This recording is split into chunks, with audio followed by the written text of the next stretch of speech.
രചന വിജയ് സത്യ. അവതരണം ഷാഹുൽ മലയിൽ. എഡിറ്റിംഗ് ഷിരീജ് പൂനൂർ. ഷാഹിന ഗ്രാമത്തിലെ മുക്കവലിൽ ബസ് ഇറങ്ങി ചുറ്റുമൊന്ന് കണ്ണോടിച്ചു. എൻ്റെ ഉമ്മോ, അടിപൊളി സ്ഥലം. വലിയ പുഴയും നീളമുള്ള തീവണ്ടിപ്പാലവും. കുറച്ച് സമയം അവൾ അറിയാതെ അതിന്റെ ഭംഗി നോക്കി നിന്നുപോയി. അവൾ ഓട്ടോ സ്റ്റാൻഡിലേക്ക് നടന്നു ചെന്നു. സുന്ദരിയായ ഒരു പെൺകുട്ടി ഓട്ടോറിക്ഷയിൽ കയറാൻ വേണ്ടി വരുന്നുണ്ട്. എല്ലാ ഡ്രൈവർമാരുടെയും കണ്ണുകൾ അവളിലേക്കായി. വെളുത്തുമെലിഞ്ഞ സുന്ദരിയായ സാരി ഉടുത്ത ഒരു പെൺകുട്ടി. ഇപ്രാവശ്യം കോൾ അബ്ബാസിക്കാക്ക് തന്നെ. അയാളാണ് മുന്നിലുള്ളത്. ക്യൂവിൽ നിൽക്കുന്ന ഓട്ടോറിക്ഷയിൽ കയറിയിരുന്നപ്പോൾ മൊബൈൽ തോണ്ടിക്കൊണ്ടിരുന്ന അതിന്റെ ഓട്ടോ ഡ്രൈവർ അബ്ബാസിക്ക ചോദിച്ചു, എങ്ങോട്ടാ മോളെ? സ്ഥലത്തിന്റെ പേര് അവൾക്കറിയില്ല. അവളൊരു നിമിഷം ആലോചിച്ചു. കാരണം ആമിനത്തെ ലാൻഡ് നെയിം പറഞ്ഞില്ല. തളങ്കരക്കവലിൽ ബസ് ഇറങ്ങി വീട്ടുപേരും പറഞ്ഞാൽ മതിയെന്ന് പറഞ്ഞു. വീടിന്റെ പേര് എനിക്കറിയാം. എന്താ ആലോചിക്കുന്നത്? എവിടെയാ പോണ്ടേ? താജ്മഹൽ ഹൗസ്, അവൾ പറഞ്ഞു. അയ്യോ, അച്ചുവിന്റെ വീട്ടിലേക്കാണോ? അതാരാ?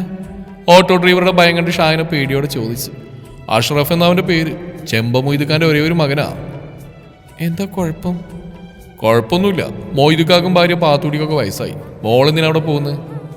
ഞാനവിടെ വീട്ടു ജോലിക്ക് പോകുന്ന. മുമ്പുണ്ടായിരുന്ന ആമിനാത്ത വയ്യാണ്ടെ കിടപ്പിലാണല്ലോ, അവരുടെ ഒഴിവിലേക്ക്. അത് കേട്ട് ഓട്ടോ ഡ്രൈവർ അവളൊന്ന് അടിമുടി നോക്കി.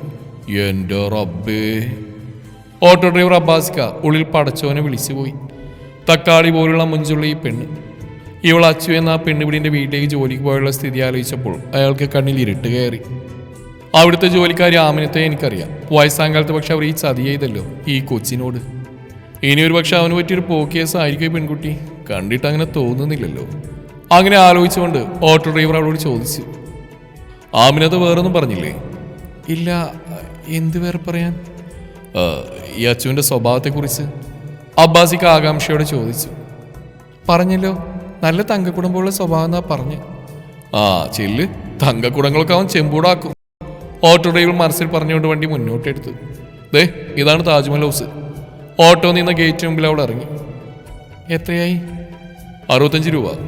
അവൾ കാശ് നൽകി. അയാൾ വാങ്ങിയത് പോക്കറ്റിലിടുമ്പോൾ പറഞ്ഞു, നിന്നെ കാണുമ്പോൾ ഒരു പാവാണ് തോന്നുന്നു, അതുകൊണ്ട് പറയാം. ഇവിടുത്തെ ആ ചെക്കനാണത്ര ശരിയല്ല. ഈ നാട് മുഴുവൻ അവനെ മോശം പറയുക. അത്രമാത്രം അവൻ ചെയ്തു കൂട്ടിയൊക്കെ ഇവിടെ ഉള്ളവർക്കറിയാം. എന്തായിക്ക? ഷാഹിന അത്ഭുതത്തോടെ ചോദിച്ചു. അവനൊരു പെണ്ണുപിടിയനാ, അയാൾ അടക്കം പറഞ്ഞു. എന്നുവെച്ചാ? സ്ത്രീകൾ അവന്റെ ദൗർബല്യ. സ്ത്രീകളെ കിട്ടിയ അവൻ വെറുതെ വിടില്ലെന്ന് അയാൾ വിശദീകരിച്ചു. ഷാഹിന ഒരു നിമിഷം ആലോചിച്ചു. പക്ഷെ ആമിനത്ത് അങ്ങനെയല്ലല്ലോ പറഞ്ഞ്, അവൾ സംശയത്തോടെ പറഞ്ഞു. കേളവിയായി വീട്ടിൽ കുത്തിയിരുന്ന് ജോലി ചെയ്യുന്ന ആമിനത്തൊക്കെ എന്തറിയാം? നാട്ടിലിറങ്ങി അവൻ ചെയ്തു കൂട്ടുന്ന പോക്കിത്തരങ്ങൾ ഞങ്ങൾ കാണുന്നല്ലേ. ഒരുപക്ഷെ വീട്ടുകാരുടെ മുമ്പിൽ അങ്ങനെയായിരിക്കാം. ആട്ടെ, കൊച്ചു മാരേജ് കഴിഞ്ഞാണോ? അല്ല, ഞാൻ പഠിച്ചുകൊണ്ടിരിക്കുക. ഇപ്പൊ വെക്കേഷൻ ലീവാ. ആണോ? എങ്കിലൊന്ന് വളരെ സൂക്ഷിക്കണം. ഇക്കാം ഒന്ന് ചേർക്കാണ്ട് പോയായിട്ട് ഞാൻ നോക്കിക്കോളാം. രാവിലെ തന്നെ മനുഷ്യനെ മൂട് കളയാതെ. അത് കേട്ടപ്പോൾ അയാൾ അവളെ ഒന്ന് സൂക്ഷിച്ച് നോക്കി. കുട്ടി, പുലിമടയിലേക്കാ കയറി ചെല്ലുന്നത്, അത് ഓർമ്മ വേണം. അയാൾ അല്പം ദേഷ്യം കലർന്ന പുച്ഛത്തോടെ പറഞ്ഞു. പുലിമടയായാലും നരിമടയായാലും ഈ ഷാഹിനക്ക് പുല്ല. ഈ കാക്കിനെ കൊണ്ടുവിട്ട് എൻ്റെ വാടക കിട്ടിയല്ലോ. എൻ്റെ കാര്യങ്ങൾ നോക്കി എനിക്കറിയാം. മറ്റുള്ളവരുടെ കാര്യങ്ങൾ അന്വേഷിക്കാൻ സ്ഥലം വിടാൻ നോക്ക്. ഇതിലും വലുത് പ്രതീക്ഷിച്ച് തന്നെയാണ് ഷാഹിനെ ജോലിക്കിറങ്ങിയത്. ഷാഹിനക്ക് അപ്പോൾ ദേഷ്യം വന്നുപോയി. മതിലിന്റെ ചുമരിൽ എഴുതി വെച്ചിരിക്കുന്ന താജ്മഹൽ എന്ന ബോർഡിലേക്ക് അവൾ നോക്കി. ചെറുതായെന്ന് പുഞ്ചിരിച്ചു. അവൾ ഗേറ്റ് തുറന്ന് അകത്തേക്ക് കയറി. ഷാഹിനയെ സ്വീകരിക്കാൻ ചെമ്പ മൊയ്തുവിന്റെ ഭാര്യ പാത്തൂട്ടി മുറ്റത്ത് വരാന്തയിൽ തന്നെ ഉണ്ടായിരുന്നു. ഷാഹിന അവിടുത്തെ അടുക്കള ജോലിയിൽ പ്രവേശിച്ചു. അപ്പോൾ അടുക്കളയിലെത്തിയ പാത്തൂട്ടിയമ്മ പറഞ്ഞു, ഉച്ചക്കത്തെ ചോറും കൂട്ടാനും ഉണ്ടാക്കുന്നതിന് മുമ്പായി അച്ചുവിന് ബ്രേക്ക്ഫാസ്റ്റിന് വേണ്ട അപ്പം കറി ഉണ്ടാക്കുമോ ഷാഹിന? ഉണ്ടാക്കാലോ ഉമ്മ. മോളെ ഷാഹിന, നാളെ ഇച്ചിരി നേരത്തെ വരണേ. ഉവ്വുമ്മ. ഷാഹിന പെട്ടെന്ന് ഫുഡ് ഉണ്ടാക്കി. അച്ചുവിന് വേണ്ടുന്ന ബ്രേക്ക്ഫാസ്റ്റ് റെഡിയാക്കിയപ്പോൾ അവൾ പറഞ്ഞു, ഉമ്മ റെഡി ആയിരിക്കണ്. അതിന് മുമ്പായിട്ട് ഈ കട്ടൻ ചായ മുകളിലുള്ള അവൻ്റെ റൂമിൽ കൊണ്ടുപോയി കൊടുത്തേക്കു. അതും പറഞ്ഞ് പാത്തൂട്ടിയമ്മ ചായക്കപ്പ് അവളെ ഏൽപ്പിച്ചു. അവൾ കപ്പ് വാങ്ങി അച്ചുറങ്ങുന്ന മുകളിലെ നിലയിലെ റൂമിലേക്ക് പോകാൻ സ്റ്റെയർ കയറി പോയി. പാതി ചാരിയ റൂമിനകത്ത് നിന്നും വലിയ സ്പീഡിൽ ഫാൻ കറങ്ങുന്ന ശബ്ദം കേൾക്കാം. അവൾ ഡോറിൻ്റെ ഇടയിലൂടെ തലയിട്ട് റൂമിലേക്ക് നോക്കി. ബെഡിൽ തലവഴി മൂടിപ്പൊതിച്ച് ചുരുണ്ടുകൂടി കിടക്കുന്ന ഒരു രൂപം. അച്ചുക്ക, അച്ചുക്ക, ഹലോ. ശബ്ദം കേട്ട് അവൻ ഉണർന്നു. പുതപ്പ് തലയിൽ നിന്നെടുത്ത് അവൻ ശബ്ദം കേട്ട ഭാഗത്തേക്ക് നോക്കി. വെളുത്തുമെലിഞ്ഞൊരു പെൺകുട്ടി ചായക്കപ്പുമായി തന്നെ വിളിക്കുന്നു. സ്വപ്നമാണോ കാണുന്നതെന്ന് അവനൊരു നിമിഷം സംശയിച്ചു. ബെഡ് കോഫി ഉമ്മ തന്നു വിട്ടതാ. നീ ആരാ? അവൻ അവളെ തന്നെ തുറിച്ചു കൊണ്ട് ചോദിച്ചു. ഞാനിവിടുത്തെ സെർവൻ്റായിട്ട് വന്നാ. അത് ശരി, അവിടെ ചെയ്യൂ. ഷാഹിന് ടീപ്പോയുടെ മുകളിൽ ചായക്കപ്പ് വെച്ചു. ബ്രേക്ക്ഫാസ്റ്റ് റെഡി ആയിട്ടുണ്ട് കേട്ടോ. കൊള്ളാലോ, പോകോ, ഞാൻ ഫ്രഷ് ആയിട്ട് വരാം. അവൾ ബെഡ്റൂമിൽ നിന്ന് പുറത്തിടന്നു. വലിയ കുഴപ്പങ്ങളൊന്നുമില്ലാതെ ദിവസങ്ങൾ കടന്നുപോയി. ഒരു ദിവസം അച്ചുവിൻ്റെ റൂം വൃത്തിയാക്കാൻ ചെന്നതായിരുന്നു. ഷാഹിന നീ വന്നോ? റൂമിൽ അപ്പടി പൊടിയാ, ഞാൻ ഉമ്മയോട് പറഞ്ഞത് വൃത്തിയാക്കണമെന്ന്. അതും പറഞ്ഞുകൊണ്ട് കിടക്കായിരുന്നു. അവൻ ഷാഹിനെ കണ്ടപ്പോൾ വേഗം എഴുന്നേറ്റ് റൂമിന് പുറത്തു പോയി. ഷാഹിന അഷ്റഫിന്റെ വീട്ടിൽ അടുക്കള ജോലിക്ക് വന്നിട്ട് 4 ദിവസമേ ആയിട്ടുള്ളൂ. ആ നാട്ടിലെ ധനാഢ്യരായ ദമ്പതികളുടെ മകനാണ് അച്ചു എന്ന് എല്ലാവരും വിളിക്കുന്ന അഷ്റഫ്. അവൻ അവളോട് വളരെ നല്ല രീതിയിലാണ് പെരുമാറുന്നത്. അവൻ അവളുടെ ജോലിയും പെരുമാറ്റമൊക്കെ ഇഷ്ടമായി. ഒരു ദിവസം അച്ചു അടുക്കളയിൽ എന്തോ ജോലി ചെയ്യുകയായിരുന്നു. ഷാഹിനയുടെ അടുത്ത് നിന്ന് പറഞ്ഞു, ഷാഹിന അല്പം ചൂടുവെള്ളം കിട്ടുമോ? അതിനെന്താ തരാന്? അവളൊരു ഗ്ലാസ് ചൂടുവെള്ളം അവന് നൽകി. ഇതെന്താ കാക്കാപുള്ളിയാണോ? അവളുടെ താഴത്തെ ചുണ്ടിന് തൊട്ട് താഴെ കീഴ്ത്താടിയോട് ചേർന്നുള്ള ഭാഗത്തുള്ള കറുത്ത മറുകുപുള്ളിയിൽ വിരൽ കൊണ്ട് തൊട്ടുകൊണ്ട് അച്ചു സ്നേഹപൂർവ്വം ചോദിച്ചു. അവൾ പെട്ടെന്ന് ഭയന്നുപോയി. അതെ, അവൾ പറഞ്ഞു.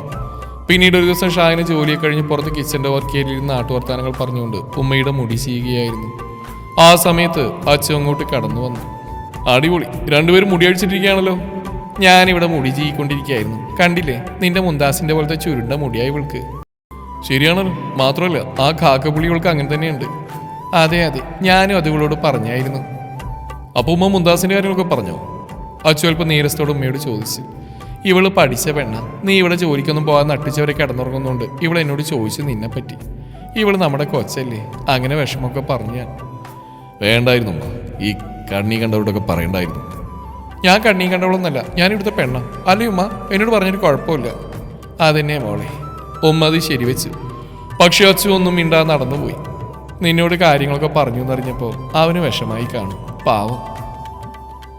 വിവരങ്ങളൊക്കെ ഞാൻ അറിയുന്നുണ്ട്. അച്ചുക്കാക്ക് തന്നോട് ദേഷ്യം കാണും, തന്നോട് പിണങ്ങും. പടച്ചോനെ പിണങ്ങില്ലേ? അങ്ങനെയൊക്കെ ചിന്തിച്ചുകൊണ്ട് ഷാഹിന അടുക്കള കയറി ജോലി തുടങ്ങി. എന്നും വീട്ടുവേഷത്തിൽ ചടഞ്ഞുകൂടുന്ന അച്ചു അന്ന് കുളിച്ച് പുറത്തു പോകാനുള്ള ഡ്രസ്സൊക്കെ ധരിച്ച് ഹാളിൽ വന്നിരുന്നു. കുറെ നാളുകൾക്ക് ശേഷം അന്ന് ആദ്യമായി അവൻ താഴത്തെ ഹാളിൽ വന്നിരുന്ന് TV ഒക്കെ കണ്ടു. അവനെ കണ്ട് ഷാഹിന അവനോട് ചോദിച്ചു, ഇക്കാക്ക് കുടിക്കാനോ കഴിക്കാനോ വല്ലതും വേണം? എനിക്കൊന്നും വേണ്ട, അവൻ ശബ്ദത്തിൽ അല്പം മയം വരുത്തി പറഞ്ഞു.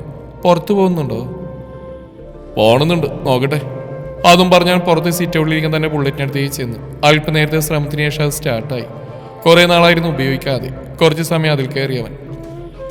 അൽഹംദുലില്ലാ, എൻ്റെ പഴയ അച്ചുമോനെ എനിക്ക് തിരിച്ചു തരണേ റബ്ബേ. വാതിൽപ്പടിക്കൽ നിന്നും ബുള്ളറ്റിൽ പുറത്തു പോകുന്ന മകനെ നോക്കി ഉമ്മ നെടുവീർപ്പിട്ടുകൊണ്ട് പറഞ്ഞു. ഷാഹിന ഉമ്മയെ നോക്കി ചോദിച്ചു, മുന്താസ് മരണപ്പെട്ടെന്ന് അറിഞ്ഞതിന് ശേഷം പുറത്തു പോയിട്ട് തന്നെ ഇല്ലാച്ചുക്ക അല്ലേ ഉമ്മ? അതെ മോളെ, ഇന്നാണ് അവൻ ഈ ഗേറ്റിൻ്റെ അപ്പുറത്തേക്ക് വെളിച്ചം കാണുന്നത്. ഉള്ളൂര് തങ്ങൾ പറഞ്ഞിരുന്നേ കുറച്ച് ദിവസം കൊണ്ടൊക്കെ നേരെയാവും. ഏതായാലും നാളെ വ്യാഴാഴ്ചയല്ലേ, ഞാനും മൊയ്തും അങ്ങോട്ട് പോയി വരാം. ഉച്ചക്കും വൈകിട്ടും ഒക്കെ അച്ചു ബുള്ളറ്റ് എടുത്ത് പുറത്തു പോകുന്നുണ്ട്. മാതാപിതാക്കൾക്ക് സന്തോഷമായി. പിറ്റേന്ന് രാവിലെ തന്നെ ചെമ്പൻ മൊയ്തും പാത്തൂട്ടിയമ്മയും ഉള്ളൂർ തങ്ങളെ കാണാൻ പോയി. അന്നും അച്ചു നേരത്തെ ഉണർന്ന് ബ്രേക്ക്ഫാസ്റ്റ് ഒക്കെ കഴിച്ച് പുറത്തിറങ്ങാൻ നേരം ഷാഹിനോട് പറഞ്ഞു. ഷാഹിന് വരുന്നോ? നമുക്കിടം വരെ പോവാം. എവിടേക്കാ? അതൊക്കെയുണ്ട്, വേഗം ഡ്രസ് ചെയ്തു വാ. അല്ലോ, ഇതെന്ത് കഥ? വീട്ടിലാണെങ്കിൽ ആരുമില്ല. ഒരു ട്രിപ്പ് അത്ര തന്നെ, പേടിക്കാനൊന്നുമില്ല. ബുള്ളറ്റ് കയറി മൊഞ്ചൻ ചെക്കൻ്റെ കൂടെ. അത് ആലോചിക്കുമ്പോൾ അവൾക്ക് മോഹം തോന്നി. അല്ല, ഇവൻ്റെ ഒരു വട്ട്. ഒരു നിമിഷം അത് ആലോചിക്കുമ്പോൾ അവൾക്ക് ഭയവും തോന്നി. വാ, കൂടുതൽ ആലോചിക്കണ്ട, അവൻ വശ്യമായി ചിരിച്ചു പറഞ്ഞു. വരുന്നിടത്ത് വെച്ച് കാണാം. കോളേജിൽ വെച്ച് ഇതിലും വലിയ കൊമ്പൻ്റെ കൂടെ ട്രിപ്പ് പോയിട്ടുണ്ട്. അതൊക്കെ ആലോചിക്കുമ്പോൾ ഇതെന്ത്? പിന്നെ ഇപ്പോൾ ഉള്ളിലൊരു മോഹമുണ്ട്. ശരി അച്ചുക്ക, ഒരു മിനിറ്റ്. ബുള്ളറ്റിൽ കയറി അവൻ്റെ കൂടെ പോകുമ്പോൾ അവൾക്ക് എന്തെന്നില്ലാത്ത സന്തോഷം തോന്നി. ഒരു 10-20 കിലോമീറ്റർ ദൂരെ പോയി കാണും. ചുരങ്ങൾ കയറി ഒരു ഹൈ റേഞ്ച് വ്യൂ ലഭിക്കുന്ന ഹൈവേ സൈഡിൽ അവൻ വണ്ടി ഒതുക്കി. ഇറങ്ങിക്കോ. അവൾ ഇറങ്ങി. ഇവിടെ ഇഷ്ടമാണോ? അവൾ ചോദിച്ചു. ഇഷ്ടമുണ്ടായിട്ടൊന്നല്ല, ഞാനിതിൽ വരാറേയില്ല. ഇനി ഒരിക്കലും ഇതിൽ എനിക്ക് വരാനും സാധിക്കില്ലായിരുന്നു. നീ കൂടെയുള്ള ധൈര്യത്തിൽ ഞാൻ വന്നു. നിന്റെ സാമീപ്യ അതിന് മനഃശക്തി വന്നു. ഇതിലെ സഞ്ചരിക്കുമ്പോഴാണ് അപകടം ഉണ്ടായത്. അവൻ കീ ചെയിൻ അവൾക്ക് നൽകി പറഞ്ഞു. ഇതിലുള്ള പെൺകുട്ടിയുടെ ഫോട്ടോ ഉണ്ടോ? ഇതാണ് അച്ചുവിൻ്റെ മുന്താസ്. അവളാണിതെന്ന് അച്ചു പറഞ്ഞു. കഴിഞ്ഞ വർഷം അവളുമായി ബുള്ളറ്റിൽ താൻ സഞ്ചരിക്കുമ്പോൾ ഒരപകടത്തിൽ അവളെ നഷ്ടപ്പെട്ടെന്നും അവളുടെ ചായയാണ് തനിക്കെന്നും താടിയിലെ മറുകും ചുരുണ്ട മുടിയും അവളെപ്പോലെ തോന്നുന്നു. താൻ അറിയാതെ തന്നെ മനസ്സ് ഷാഹിനെ ഇഷ്ടപ്പെടുന്നെന്നും അവൻ കണ്ണീരോടെ പറഞ്ഞപ്പോൾ ഷാഹിനെ തകർന്നുപോയി. അത് ശരിയായിരുന്നു. രൂപസാദൃശ്യം ഒരുപക്ഷെ മനസ്സിന് സമാധാനം നൽകുന്നുണ്ടാവാം. നഷ്ടപ്പെട്ടവളെ തിരികെ കാണുന്ന ഒരു ഫീല് ലഭിക്കുന്നുണ്ടാവും. അവരുടെ ശരീരപ്രകൃതവും പെരുമാറ്റശൈലിയും ഉണ്ടായാൽ കുറെ കൂടി സാമ്യം തോന്നാം. അപകടത്തിൽ നഷ്ടപ്പെട്ട കൂട്ടുകാരിയായിട്ടാണ് അച്ചു തന്നെ കാണുന്നതെന്ന ബോധം ഷാഹിനയിൽ സഹതാപം ഉളവാക്കി. ഷാഹിനയോടുള്ള സഹതാപം അവനോടുള്ള സ്നേഹമായി മാറി തുടങ്ങിയായിരുന്നു. വിവാഹം കഴിക്കാൻ വെറും നാളുകൾ ബാക്കി നിൽക്കുകയായിരുന്നു. ഈ അപകടം സംഭവിച്ചെന്ന് കൂടി അറിയിച്ചപ്പോൾ ഷാഹിനയുടെ ഉള്ളിലൊരു നൊമ്പരം ഉണർന്നു. എങ്കിലും അവൾക്കൊരു സംശയം. അവൾ വെട്ടിത്തുറന്ന് അച്ചുവിനോട് ചോദിച്ചു. ഓട്ടോ ഡ്രൈവർ അബ്ബാസിക്ക അച്ചു മോശമാണെന്നല്ല പറഞ്ഞ് അതെന്താ കാരണം? ഇത്രയൊക്കെ സംഭവിച്ചിട്ട് നാട്ടുകാരെന്തൊക്കെ മോശം പറയുന്നത്? സാധാപല്ലേ തോന്നിയിട്ട്? അതാ രസം. ഞാൻ ഏതൊരു പെണ്ണുമായിട്ട് നാട്ടിൽ കറങ്ങുമ്പോൾ അവിടെ ഉണ്ടായി അവളെ കൊലക്കൊടുത്തു എന്നൊക്കെയാണ് ഈ നാട്ടുകാർ പറയുന്നു. അവനൊരു നെടുവീർപ്പോടെ പറഞ്ഞു നിർത്തി. ഈ മുന്താസ് എന്ന കൂട്ടുകാരിയൊക്കെ നാട്ടുകാർ കാണിക്കെ പലയിടത്തും കറങ്ങുന്ന എൻ്റെ കൂട്ടുകാർ കണ്ടിരുന്നു. അതാണ് തന്നെ മോശക്കാനായിട്ട് കണ്ടത് എന്നും അച്ചു കൂട്ടിച്ചേർത്തു. അവളൊരു മോഡൽ ഗേളായതുകൊണ്ട് പല വേഷത്തിലും വരുന്നത് അവൾ തന്നെയാണെന്ന് മനസ്സിലാക്കാൻ നാട്ടുകാർക്കായില്ല. അവൻ ചിരിയോടുകൂടി പറഞ്ഞു. ആ സംഭവത്തിന് ശേഷം ഡിപ്രഷനായി കിടക്കുകയായിരുന്നു ഞാൻ. പുറത്തിറങ്ങിയ എൻ്റെ മുന്താസിൻ്റെ രൂപസാദൃശ്യം ഞാൻ പല പെൺകുട്ടികളെ ആകാംക്ഷയോടുകൂടി തിരയുമായിരുന്നു. ആ സ്വഭാവം കൂടി നാട്ടുകാർക്കിടയിൽ എന്നെ മോശം നിലയിലേക്ക് തരം താഴ്ത്തി.